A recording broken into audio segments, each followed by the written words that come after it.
بسم اللہ الرحمن الرحیم۔ ان الانسان خلق ہلوعا، بے شک انسان کو تھڑ دلا تخلیق کیا گیا ہے، بے شک انسان کو تخلیق کیا گیا ہے بے صبرا۔ ہلوعا کئی معنی ہیں اس کے، حریص، بے صبرا، جلد باز، تھوڑ دلا، تھوڑے دل والا، تھوڑ دلا تھوڑے دل والا۔ اب اس کی وضاحت آگے ہے۔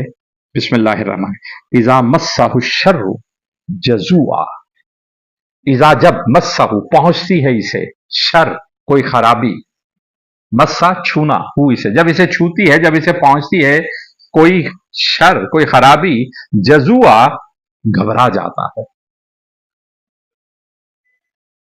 وَإِذَا مَسَّهُ الْخَيْرُ، اور جب اسے پہنچتی ہے کوئی خیر، جب اسے پہنچتی ہے کوئی بھلائی، منوعا تو بخیل بن جاتا ہے،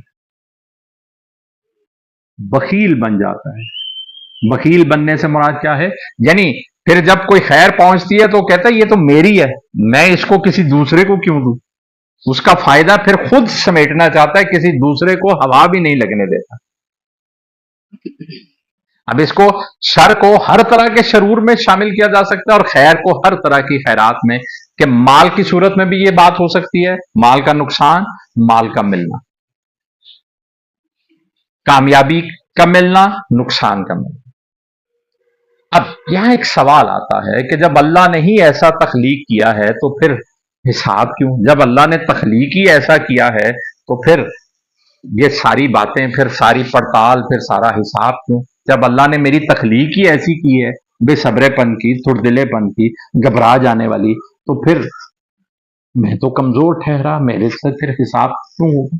یہ سوال ایک آئے گا ذہن میں۔ تو اس کا جواب یہ ہے کہ اللہ نے، جو میں نے شروع میں بات کی کہ گارے کی یہ جو تخلیق ہے، اللہ نے اس میں مختلف خصوصیات کو پیٹرن کے طور پہ نصب کر دیا، اور اسے علم اور اختیار دے کر ایک شرف عطا کیا ہے دنیا کی تمام دوسری مخلوقات کو۔ علم دیا ہے پوٹینشل والا، میں اکثر اس کی مثال عرض کرتا ہوں کہ سادہ علم فرشتوں کے پاس بھی تھا، کیا کہ وہ فرشتے جو ہوا کی شعبے سے متعلق ہیں، ان کو اپنے شعبے سے متعلق علم حاصل ہے۔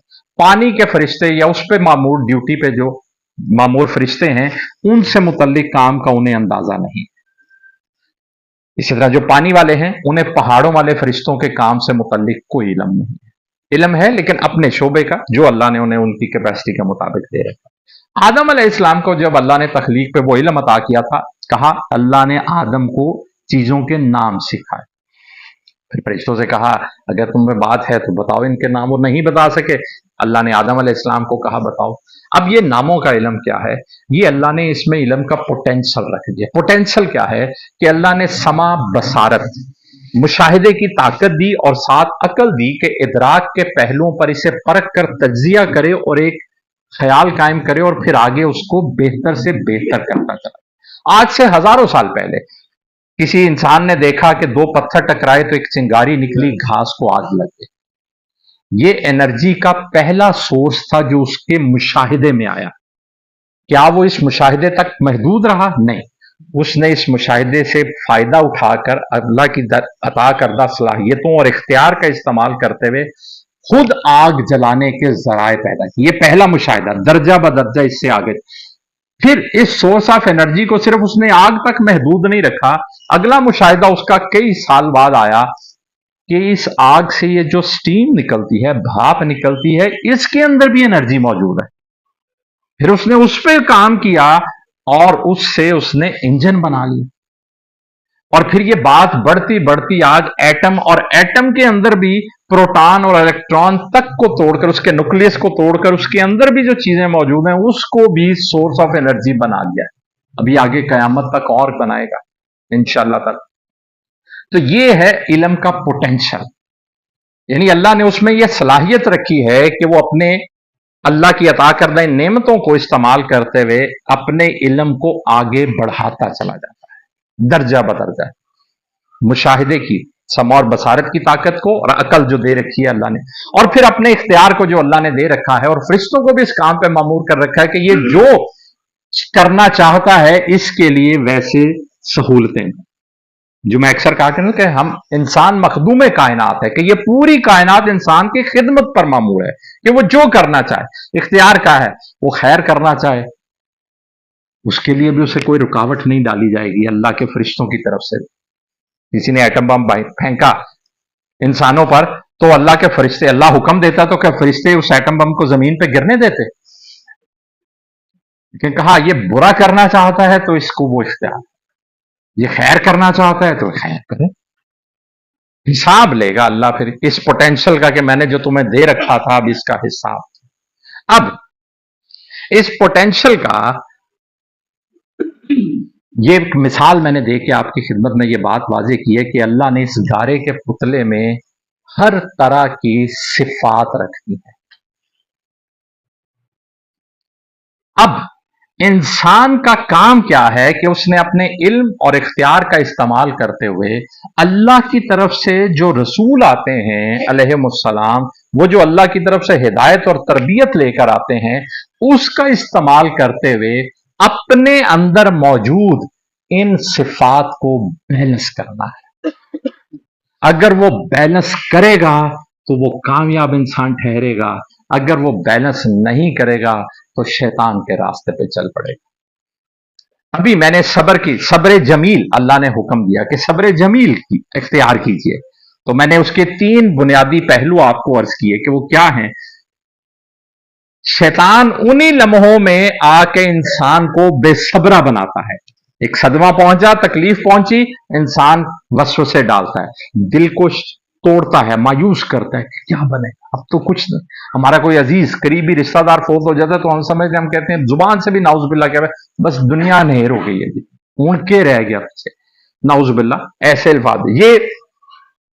अब वहीं पर एक इंसान है जो सबर अता करता, सबर से काम लेता है, तो बात करता है तो कहते हैं अल्लाह का शुक्र है, अल्लाह की तरफ से जो हुक्म आ गया आमीन उसको कबूल है।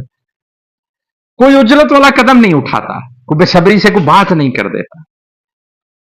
अब ये दोनों पे अब अल्लाह ने सिर्फ इंसान के अंदर रखी है। अब उसने शैतान के रास्ते पे चलते हुए उस सिफ्त को अनबैलेंस करना है, या अल्लाह के रसूल सल्लल्लाहु अलैहि वसल्लम की तरफ से अता करदा तरबियत का इस्तेमाल करते हुए उस सिफ्त को बैलेंस रखना है। यह है बुनियादी काम मेरा और आपका जो हमें इस दुनिया की जिंदगी में अता किया गया। अल्लाह ने अब यानी तखलीक में यह भी काम है। अब इस बात को यहां के हमारे यहां तशरीह में जब बात की जाती है तो यही कहते हैं कि इंसान को पैदा ही बेसब्रा किया गया, अब वो करे नहीं, पैदा बेसब्रा नहीं किया गया, उसमें सारे औसार, ये एक पहलू है उसका, हिर्स भी है। अब एक हैं जो माल अल्लाह की राह में खर्च करते हैं और दूसरे हैं जो उस पर सांप बन के बैठ जाते हैं। अब ये क्या है, एक शख्स ने अल्लाह की तरफ से भेजी गई तरबियत का इस्तेमाल करते हुए अपनी उस सिफ्त को बैलेंस किया, अल्लाह की रजा के लिए इस्तेमाल किया, दूसरा शैतान के रास्ते पे चल पड़ा, अनबैलेंस हुआ। अनबैलेंस हो गए तो क्या होंगे, बेराह रवी का शिकार हो जाएंगे।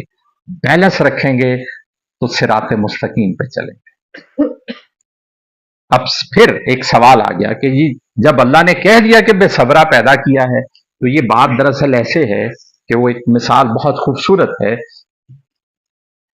कि अगर हंडिया में नमक ज्यादा हो जाए तो एक जुमला बोला जाता है, आज तो लगता है नमक ही पका सड़िया है, जबकि नमक तो नहीं पका हुआ, पका तो सालन ही है। यानी नमक इतना ज्यादा हो गया है कि कह दिया कि नमक पका दिया। तो इंसान अगर बेसब्री की सारी हदें क्रॉस कर देगा तो क्या कहा जाएगा, ये पैदा ही बेसब्रा हुआ है। पैदा तो क्या है, नेक फितरत पर। अब आगे उसने अपने आप को चलाना है। ये इख्तियार है जो अल्लाह ने इस मखलूक को दे रखा है कि उसने अपने आप को कैसे लेके चलना है। ये मेरे अंदर सारी सिफ्तें हैं, मैंने लालची बनना है या मैंने अल्लाह की राह में खर्च करने वाला बनना है, ये मेरा इख्तियार है।